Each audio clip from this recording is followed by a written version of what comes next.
you need to understand how the purpose of cash.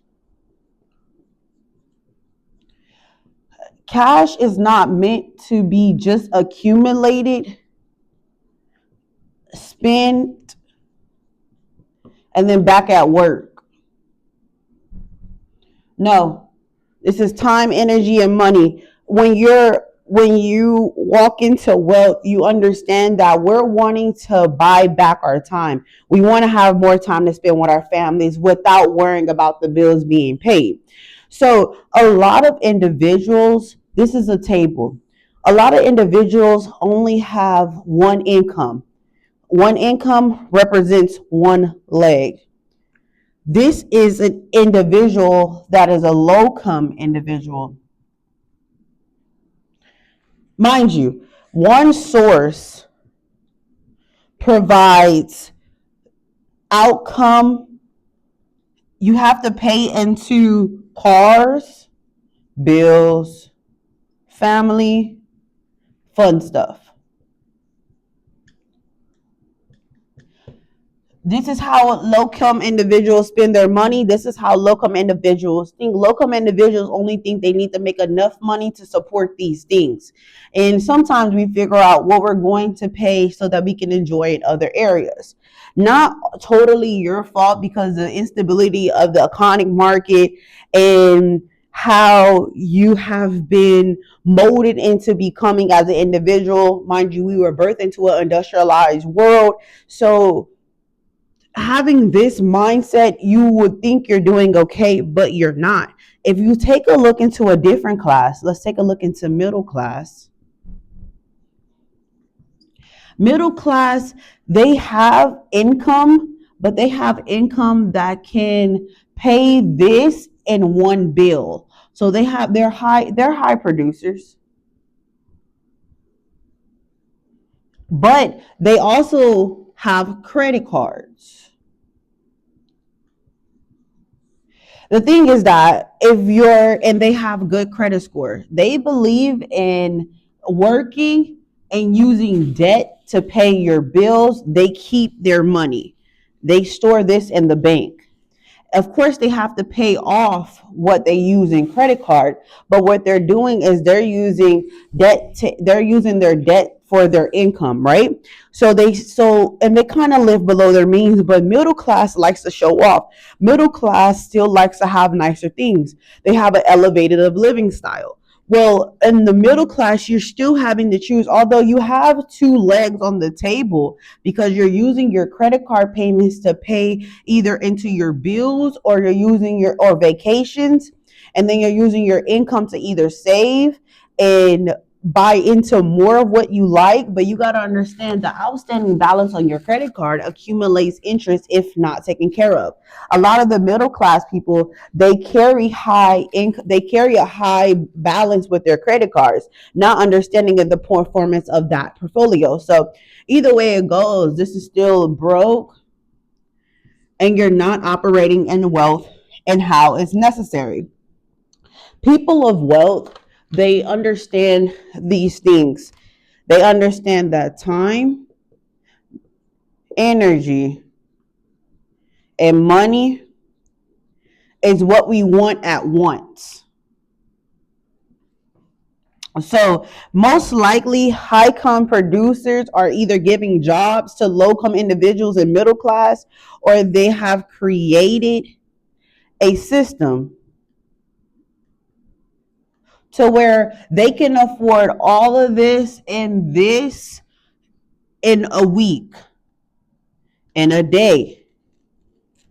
This video is to change your mind. Anyone can be a high producer. Anyone can build wealth, but you need to understand the purpose of cash. See, people are spending cash as middle class and the low income individuals, not understanding that cash is a representation of wealth, and how cash needs to be needs to birth babies. It needs to have babies. So we're gonna touch your cash needs to birth. If you have $1, your dollar needs to make $3 more. That's the $3 is what the rich spends. The rich doesn't spend what they have made from the profit. They spend what the profit produces. That's how rich also has assets. They have their money makes them money. They have investments. So we have stocks, real estate, and they still have standard living. You get to choose how many legs of the table you create, you have. You get to understand the difference between standard living that covers all, and you still have your time, energy, and money. You don't have to trade your time for money. You don't have to give up your energy. You can put your energy into areas that will continue to let your money build for you. Or you could be a middle class, go to work, still be broke, but just have a high income. You have credit cards you can use to disguise your income, or you can be broke, choosing which bills to pay and still having a great time. Either way it goes, this is financially independent. This is rich. You get to choose, and you choose to work because you can cover all expenses but still have to worry, or cover all experiences and never have to worry. So let's cross out inheritance, because a lot of us, we didn't have the honor to receive an inheritance. So let's cross out doing things in a system that would jeopardize our time and our freedom and get us into jail. We're not into that, okay? So most importantly, when you're wanting to jump on route, you're going to experience delayed gratification. It comes with the territory, you all. Because why? You're needing to learn how to network. People skills. This is what people matters. So a lot of people, they focus on money, money, money. You need to focus on what the people need, because the people will bring you the money. And if you do work and value, you'll triple your income. This is how you build wealth. This is where you start building financial literacy.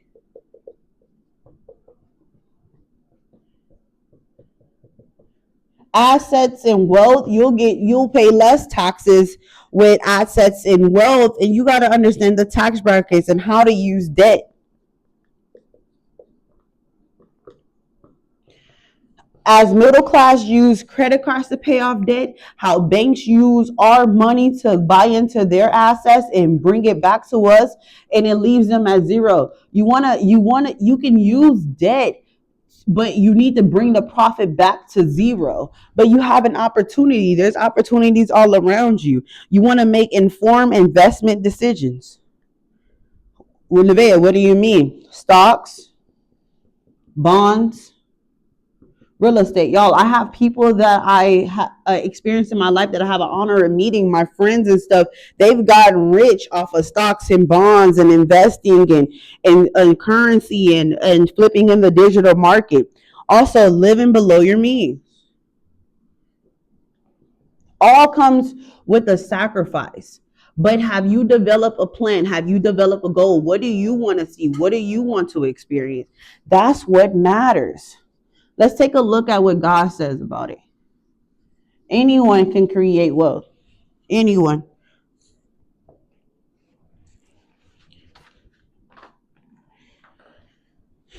In 1 Timothy chapter 6, verses 17, charge them that are rich in this world, and they be not high-minded, nor trust in uncertain riches, but in the living God, who giveth the richly in all things to enjoy.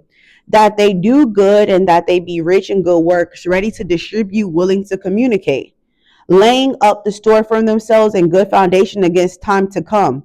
They may not hold on to eternal life. We're building wealth for legacy. We're not just building wealth for ourselves. We're building wealth for everlasting. We're also restoring God's kingdom. Please know that when God created us and he created man, he also gave man a tree. And when he's given us a tree, what does that tree produce after its own kind? The tree produces. We eat of that. The tree recycles it back into itself. We eat of that, so we'll never experience lack. You have to put that into the terms of building wealth. If your tree doesn't produce apples, you may need to start looking at your foundation and what you've been planning and what is being built. Your tree, when you want to create wealth, you need to make sure your tree produces, then you use that to sow back into yourself. Then what you sow is what you use. That is how you create wealth. That is how you need to think of it. So, and like I said, you we're supposed to have dominion, subdue it, take over the world. This world was ours, but human nature was actually the divine, was actually the strip between our divine divinity that we have, that we still have inside of us, but you have to want to develop that within yourself and understand that God lives inside of you, and you don't need to spend time worrying or being concerned about wealth accumulation. You just need to have the mind and the dedication to want to do this. This can be your chance, and understand that people of wealth, they believe in these seven things. They to build wealth, they want to minimize their taxable income and maximize your honoralized income. That's what I'm trying to explain to y'all. Like, it's a whole different world. It's a whole different belief that you want to start to embark on.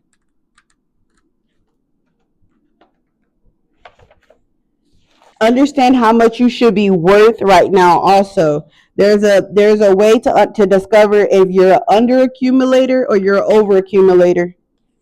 But I want to identify with you the seven characteristics that wealthy people hold before closing out this video with you. Okay. The seven factors that will help you live a healthy, more wealthy lifestyle. You want to live below your means. You want to allocate your time and energy and money efficiently in ways where it's conducive to building wealth. You also want to believe in financial independence is more important than displaying high social status. Their parents did not provide them economic outpatient care. Their adult children are economically self sufficient. They are proficient in targeting market opportunities, and they choose the right occupation in the time being. This is The Millionaire Next Door. Please get this book. It's very interesting, and it will help you develop the mind you're needing to have. Thank you for walking through this video with me. Have a good one.